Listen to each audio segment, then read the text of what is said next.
So today I'm joined by Elise Miller, Head of ABM for EMEA for ServiceNow. Elise, thanks for joining us today. No, glad to be on the show. Great. We're going to spend 20 minutes, 30 minutes talking about ABM and the ABM program that you have at ServiceNow. But let's kick off with a question about ServiceNow.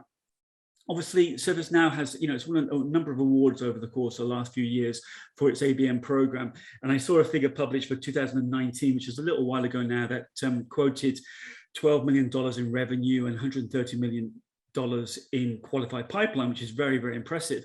So what's behind that success? My favorite topic, thank you very much for opening up with that. I think there's probably a number of things. The first one I'd mention is partnership. May sound really obvious, but I think when a lot of people think about ABM, you think about a team. And I think the important distinction to make is ABM is no longer a team. It really is an activity. It really is a mindset, and it's a way of, I guess, looking at the world, looking at customers, looking at your sales team. So it's probably, if I was going to pick one thing, this was going to be the most important one. I will give two more. So the second one, I'd say, is all about communication, probably over communication in many ways. So how can you start small, publicize successes, and then over communicate with all of your stakeholders? So not talking about customers for now, but thinking about your organization as an ecosystem as a whole. So making sure that you are picking out champions, looking for custodians of ABM, looking at people who are doing it really well across the company, whether they're in your team or other teams, and over communicating what you've achieved. And I think maybe around the third one, I'd probably say humor. I think that's really important in psychology. It's really important to us in our personal lives, and I think it's really key in business as well. So if you love what you do, and I love doing ABM, how can you make sure that you're having fun and you're using humor in your day-to-day life, whether it's with customers, whether it's with your sales team, and so on? So a key focus of your ABM program now, I believe, is executive engagement, targeting the CEO, the CIO, the CTO, et cetera, et cetera. What have you learned from targeting and winning the hearts and minds of that collective? I think I'll come back to the topic of psychology. So to me, that's probably the most important thing. When you think about a company as an ecosystem of people, and I think it comes down to who's making a decision, typically a group, right? So it's not going to be one individual. The C-suite clearly plays an important part within that system. So what can you learn about people that you're trying to approach and get to know? So what makes them tick? What are they trying to achieve? And what are some of the key drivers, both in business and outside of it? So I think thinking about people as people and trying to use tools and psychometrics to get to know them a little bit better, and how they consume information, what types of things they care about. Maybe, it's around whether you send them a very long email or a very short, concise PDF of some kind. Maybe it's a video. So learning a little bit more about what makes them tick, what are they trying to achieve personally and professionally, and how you could better communicate with them, I think is a really key standpoint. One of the tools I use quite often is Crystal Knows. So it's a great plugin for LinkedIn where you can not only learn a little bit about their disc profile, but also dig in a little bit around what types of approaches can you utilize, whether you're writing to them by email, trying to secure a meeting, whether it's around trying to pitch something or negotiate a deal. So I often use that as part of a marketing approach, but as well as arm sales with that information so that they can make a really good impression from the get-go. Yeah, I'm very familiar with Crystal Knows, and in fact, in the agency, we use it ourselves as well. Both for targeting accounts, but also internally as well, just to work out the dynamics of different people in the company as well, which we find very, very useful. Oh, it's great for that, isn't it? I think particularly when you're working as a team. I mean, ABM is not a one-man sport. It's a group activity. So you've got different personalities, different seniorities and different people in the mix. So I think looking at psychometrics and finding out the person behind the screen, so to speak, and understanding what makes them tick is really key. Yeah, absolutely. So let's just talk about frameworks, because I know when we were speaking previously, you were telling me that you were, very big fans of the whole ITSMA framework. And can you expand a little bit more on that in terms of how that's helped you build your ABM program there? Yeah, 100%. I think the ITSMA framework is really at the heart of how we formulated the strategy for ABM across the globe. The one thing that it gives you is a solid and consistent methodology that you can be using. So the experience for the salesperson and your marketing counterpart and solutions people, whoever it might be, is the same. Whether you're speaking to them in Australia, whether it's in Germany or Switzerland or in Sweden, for example. So I think using consistent language, showing very simple and consistent slides across the board is very, very important. And I think the ITSMA framework just lends itself really nicely to it. And it really forces you to think in simple steps. So how do you get from account selection to understanding the customer, to formulating a really personal message to them, to actually executing and evaluating your results?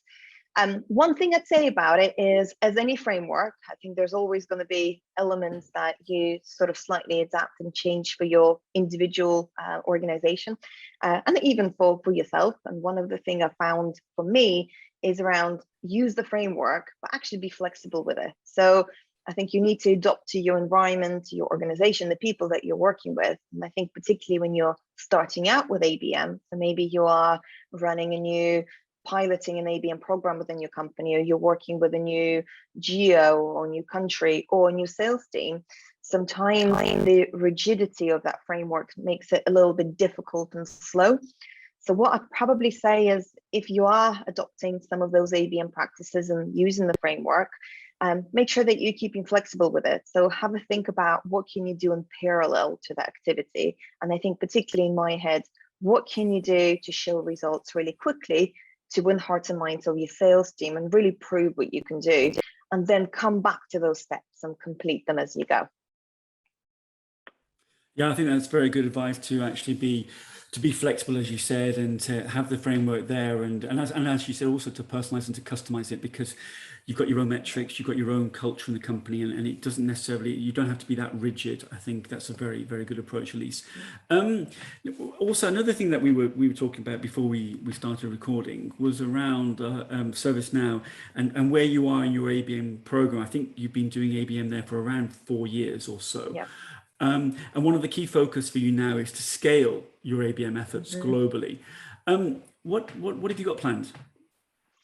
I guess a couple of things. So the first one, as I mentioned, I think when you're looking at ABM as a team, it becomes very difficult to scale at one point, because unless you keep adding more and more people to your team, it becomes very not sustainable, I guess, in the long term. So what you really want to do is inspire others to use the mindset, to use the tool, to use the methodology, and make it as easy and inspiring as possible for people to adopt the same approach. So whether it comes to new geographies, whether it comes to new sets of accounts, you're really looking at that partnership with your field marketing team and other people within the organization so that they can do the same thing. So what we're starting to look at, and we've been doing for quite some time actually, is this partnership model and looking at ABM as an activity type. So anyone can be doing ABM. It's a methodology that can be applied to any sets of accounts, so intelligently to any sets of accounts. So the focus really shifts onto how can you train, educate, and inspire others to do the same in different geographies or in different parts of the organization. And how do you shift your mindset to become a custodian of ABM? So you're really training, inspiring, and putting a lot of your time into, I guess, showing the art of the possible by doing, so really showing the best practice, but then the second part of your role being that consultancy element, that custodian, that advocate, I guess, for ABM. So you're providing training, you're there for creative brainstorming, you're there to help people leverage the framework and explain it to them, and you're there just along the way as a helping hand. Well, I love that, because you were saying that it's like an ecosystem that you're trying to create, in effect, in order to allow you to scale. That's it. I think that's exactly it. I think when you're thinking about your counterparts in marketing, particularly field marketing, there's lots of brilliant people there. And some of them have been applying the practices of ABM and the mindset for quite some time. So how can you provide them with tools and make it easier for them to do the same thing, and partnering with them on some of the key opportunities or key accounts that they're trying to deliver ABM into? Yeah. And what's been the reaction from obviously sales, the wider sales and marketing team, and indeed even the wider company to this kind of shift to, rather than being, as you said, the custodians of an ABM from them? I think it's been really, really positive. I think, well, for us, as you said, we've been doing ABM for quite some time, so a lot of people have heard about it and know what it is. So I think there's always demand for ABM. So it now becomes a situation around, well, how do you supply to that demand, and how do you identify the right opportunities when you can apply the mindset, and when you can really deliver some great results. So it becomes around selection, real emphasis on that account selection, and real emphasis on, well, what can we deliver together? So it's never an I conversation, it's always a we conversation, which I think is very accepted by the business, and I think that's very in demand. Okay, and this kind of leads nicely into the ABM Center of Excellence that you've created there as well. I know that it's been up and running for some time now. Can you tell us a little bit more about it and perhaps share some of the learnings? Absolutely. So the purpose of the ABM Center of Excellence is essentially to be the central hub of all things ABM. So when we're thinking about coming back to being the custodians of ABM, you are providing a service to the rest of the business. So the ABM Center of Excellence owns and leads on things like training, on things like inspirational series. So how can you show how your ABM actually applies in practice, and maybe utilize some of the internal success stories where you've had with some of the other accounts, or maybe do a fireside chat about how to utilize technology in ABM and so on. So there's an inspiration series, a hub for all things we do, where you can look for materials, you can find templates and toolkits, you can learn a little bit more about the framework and so on. And one of my, I think, favorite parts of the COE is focused on the plays matrix. So I think when you have so many people within the business looking to do ABM, you have to look for efficiency so that you're not starting from scratch each time you look to launch a program. So the ABM Plays Matrix is aimed at exactly that. So every time someone starts doing a new account-based marketing initiative or a new account, essentially they would go and check the matrix to see what other account across the globe has a very similar imperative or very similar play, and then what materials have they created to address that play, so that I can maybe leverage that information so that I'm not starting from scratch, but I'm utilizing some of the templates and the toolkits, maybe just adapting that for my account. So I think looking at everything that you do and trying to find efficiencies within the process and trying to formalize some of them as much as you can. There's always going to be, I guess, gaps and sort of leeways and flexibility amongst that process, but looking at what can you leverage across the globe? How can you create that community where people communicate and brainstorm and collaborate and utilize each other's brilliant work? I think is the central pillar of the COE for us. So in effect, it's trying not to have to reinvent the wheel every time. Yes, absolutely. And obviously, if you're looking at targeting a company in the same industry or with the same business challenge, then you can almost pull from the shelf and say, exactly. Hey, yeah.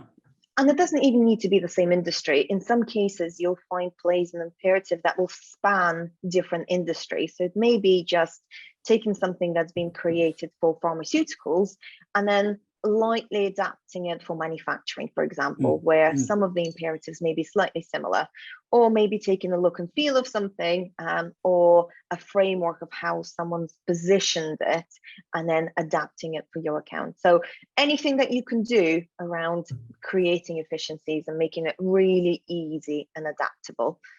Yeah. And does that actually leads nicely into the next question that I wanted to ask around alignment with sales? Does that mean that sales are also accessing all of this material as well? They can, absolutely, and there's a set of materials that we've created specifically for sales. I find that with sales, less is more, so you don't really want to overwhelm anyone with a hub of information. So we would typically create mini stories or collateral that's specifically aimed at inspiring the sales team. I think within ServiceNow, because we've been doing ABM for such a long time, there is a lot of talk about ABM amongst sales. So you'll find that many people from the sales team already know what ABM is, or they think they know, they've heard of it. So there's probably not as much inspiration that we need to do. It probably becomes a little bit more about, well, how can we show them great stories and applications of ABM to inspire them in specific ways? So I think we're talking more about mini success stories within the sales team, or maybe inspirational assets that you can easily bring up as part of your conversation to say, I know exactly what you're talking about. We've done something similar here, and it's worked really well in this way. And actually the customer came away super inspired, and we closed a huge deal on the back of it. Yeah. So would it be safe to say, Elise, that sales is firmly on your side? Absolutely. I think if they're not on your side, you're probably doing something wrong. So I would say they're probably the first guardian of a successful ABM program. And I think there's a couple of things that I tend to do to improve that relationship. I think the first part is humor. I think you have to have a laugh.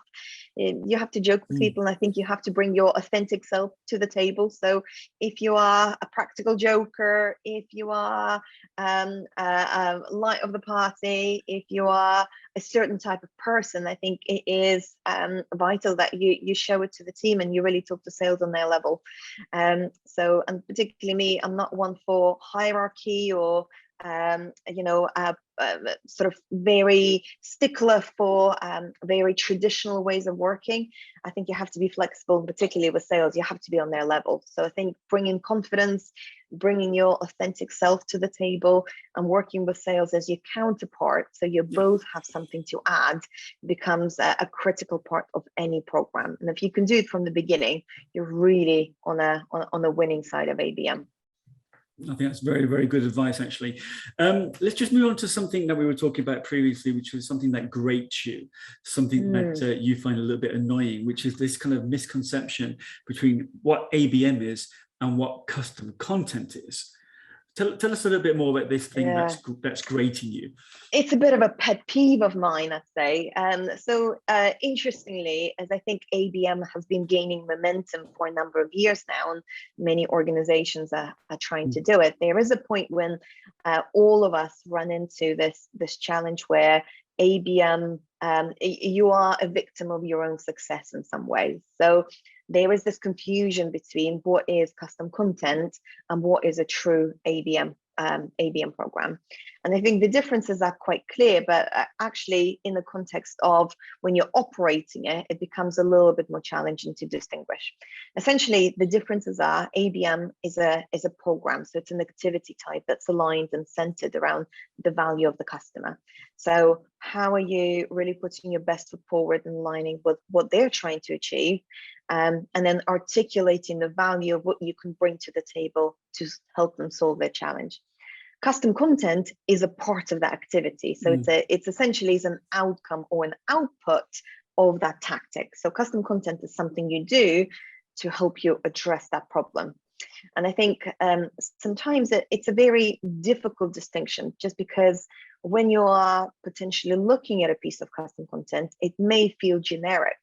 But what's really difficult to see is maybe language or particular wording or phrasing that you may have used within that content that made it very specific, bespoke, and custom to that particular customer. So whether it's around using their strapline, whether it's around actually really showcasing some of the strategic goals that they're trying to achieve, or aligning to their KPIs and so on. So with a naked eye, sometimes it's very difficult to see, but when you dive into it, I think there is a real difference there.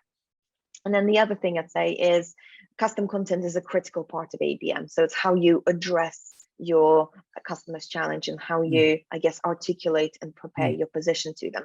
But it's not a beginning and an end. It is a thing. So we really need to be starting to think a little bit more around, well, how are we using it? What channels are we using? How are we utilizing that customer psychology and really trying to appeal to those people's emotions, whether it's hearts and minds or their logical views and so on, and applying it in a way that really matters, and creating an experience around it, I guess. So custom content, whether it's a video, PDF, is part of it, but how do you surround it in a real experience?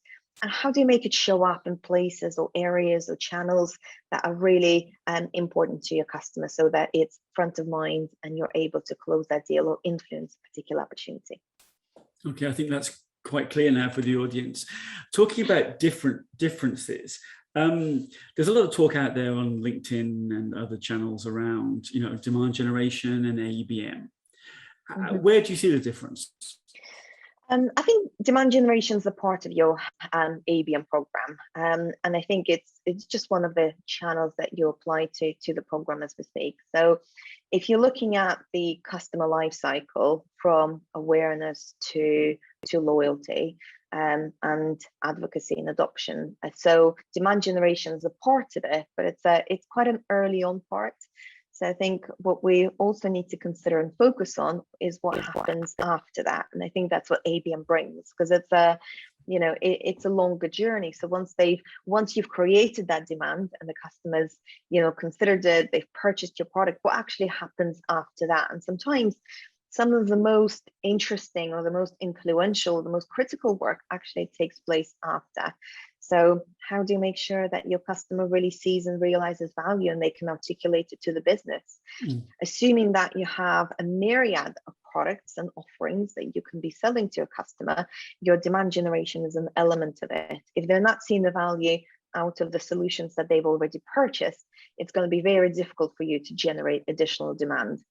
So I guess to sum it up, I think account-based marketing really has a part to play across the whole of the sales cycle and across the whole of the buy journey, not just the demand generation element. Not just demand gen at the beginning, yeah.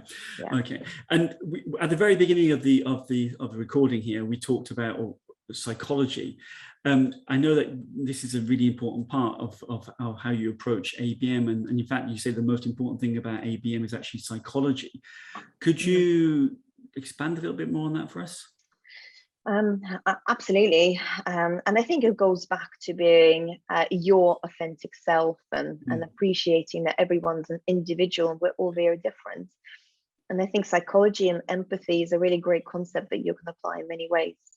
So I think ABM naturally forces you to put yourself in the customer's shoes. And I think to achieve that and to help you along the way, you also have to continuously be putting yourself in the shoes of your salesperson, of your solution architect, of your field marketing counterpart, and whoever it might be that you are creating that approach with. So being able to understand what each person needs and wants and what they have to what they have to contribute to a meeting or an engagement, and what's really driving them, and how can you appeal and help them, I guess, realize their ambition, realize their goals as part of the journey, because we all have a part to play. We all have our KPIs. We're all incentivized on something. So how can you understand what's really driving that individual? Is it about creating their personal brand? Is it about helping them get to that next step? Maybe they're trying to really build their credibility across the company. Maybe it's around giving them the tools and the confidence they've got to speak up at the meeting. So I think applying some of the empathy and putting yourself in various people's shoes as you go through that journey really helps to bring people together, create a really great team environment, and a truly collaborative approach to enable you to help a customer. Yeah, I think I definitely agree there. Particularly, showing the customer that you know them, show me you know me is so important in ABM, right? Yeah, absolutely. I think some of the conversations that sometimes have, particularly with customers, because ABM is no longer something you do to a customer, it's in many ways something you do with them. So being able to appreciate what's driving a particular person and what do they need from you to help them really big up what your partnership's been able to deliver, or what they hope the partnership is going to deliver, because that essentially is how you move a customer to being an advocate. So that psychology part is really key. No, I'd absolutely concur with that, Elise. Let's just talk about the building blocks of an ABM strategy. You know, obviously ICP, account selection, value prop, intent data, etc. Of all those, where would you say that you invest the most time? I'm going to say account selection. It's probably not very unique to us as well, but I think if you've got your accounts wrong, you can't do any of those latter parts. So it becomes critical that you spend as long as you can and do that process really thoroughly. And sometimes it's a very challenging process. From experience, it is never a smooth one, and you want to be starting as early as you can. I think unless you really invest your time and resources in maybe proactively making recommendations, as well as having conversations with your sales team, with your marketing team, with your leadership teams around which are the accounts where you're trying to bring the most value, or you think are going to be the building blocks of your growth strategy for the business as a whole or your region, and you're really dead in the water. So I think that's probably going to be my, if I was going to invest the majority of my time in any of those steps, that would probably be the step where I'd put the majority of my efforts and invest the most in. Yeah, I mean, I think a lot of the guests on Let's Talk ABM actually agree that the account selection, particularly at the beginning, everything else will fall into place. You know, you can, you know, whichever tactics or campaign tactics you choose later will live or die, will succeed or fail based on the account selection. Absolutely. Obviously, we talk about ABM as being a journey, you know, a marathon, not a sprint. And obviously, any journey has its ups and downs, and you take a wrong turn and you come back onto the path and you end up, you know, maybe getting blisters or whatever. But in this journey that you've been on at ServiceNow, you and the whole team there, have there been any kind of ups and downs that you could share with us that you learned, and then you say, you know what, we'll never do that again? Yeah, and I think I've sort of touched on one of them. So I think the biggest learning for me is around flexibility. So coming back to that framework of ABM, whether you're using ITSMA, using something different, I think if you are looking for a process that doesn't allow for flexibility and adaptation, then that's where, in my experience, it can easily unravel. I think being very conscious around what's happening within the industry, what's happening in the macro environment, and actually coming back to the pandemic, you have to have your eye on a longer term plan, but you have to be very willing to make a change and a difference in the short term and be really adaptive, whether it's around actually identifying very quickly that you've unfortunately picked the wrong account and you need to make a change, or whether it's around that tactic no longer works and actually it hasn't landed as well as you'd hoped, or whether it's around actually, you know what, we are on a journey of ABM with this particular account, and at the moment we should be doing our value proposition rather than discussing tactics, but actually there's a really huge opportunity that you need to be supporting right now. So it's around, I think, being flexible and being able to run a couple of things in parallel rather than sticking to your steps 1, 2, 3, 4, 5, and 7. So I think for me, it's going to be exactly that. What can you do to accelerate the delivery rather than stick to the same process and kind of and take a long time in getting something perfect? So I'd say don't wait for perfect. You know, something now is better than perfect later, because that perfect may never come. Yeah, I love that advice. So it's basically being flexible, being agile, thinking on your feet, seeing what's happening out there, and obviously making a change, of course, if you need to. Yeah, absolutely. Okay, two final questions, Elise. What is the hardest part of ABM? Oh, well, when you love all of it, I think none of it is really hard. The hardest part, I would say, is around, I think, supply to demand. So when you're doing something great and when you are showing results to your company, I think it becomes difficult to generate enough supply to the sales demand of ABM, because you've got so many people coming to you to say, I've heard great things about ABM, I've just seen this thing, I need the same thing. So it's around how do you scale, and how do you create a plan where you're maybe saying, not now, but this is how we're going to evolve in the next 1, 2, and 3 years. So I think that's probably one of the most difficult parts, because you're often kind of pulled in different directions, and you think, oh, that is a really great salesperson, that's a great team, that's a great customer, I'm really excited, and I'd love to help them all. But it's around how do you stick to your plan in some ways and actually deliver real greatness on maybe a smaller number of accounts or smaller teams or limited geos or whatever it might be for you, rather than trying to pull yourself in a million different directions and supply to that demand. And I think the second thing I'll mention, which I won't dwell on too much because that's going to be a challenge for everybody, is reporting. So I think ABM touches on so many things, and we're really starting to move away from MQL, SQL, number of clicks and opens, and it becomes more about influencing opportunities, influencing the whole account, and delivering additional customer engagement or value, and qualitative and quantitative. But actually our reporting and a way of thinking, in the way that we articulate that information, hasn't quite kept up with what we need to be doing. So I'm sure lots of people have already mentioned it, and it's been a challenge for all of us. And I think I'm starting to see some really great developments in that field, but we're still far from having that single view of how do we articulate a real great investment on the program over long term, and actually that amazing successes for the customer. There isn't one dashboard that actually is very easy to bring all that data together. So you do have to play some tunes. You do have to try to bring different things together and actually do a little bit of manual reporting as well, which a lot of people don't like. But unfortunately, I think there is some manual work here and some heavy lifting. And I think the part about supply and demand, that's obviously down to your great success there. And if you're successful, more people will ask, and that's all credit to you and Gemma and the whole team at ServiceNow. Very, very last question. So somebody comes to you and says, hey, Elise, I'm looking to launch an ABM program. What's the one piece of advice you will give me? What's that one piece?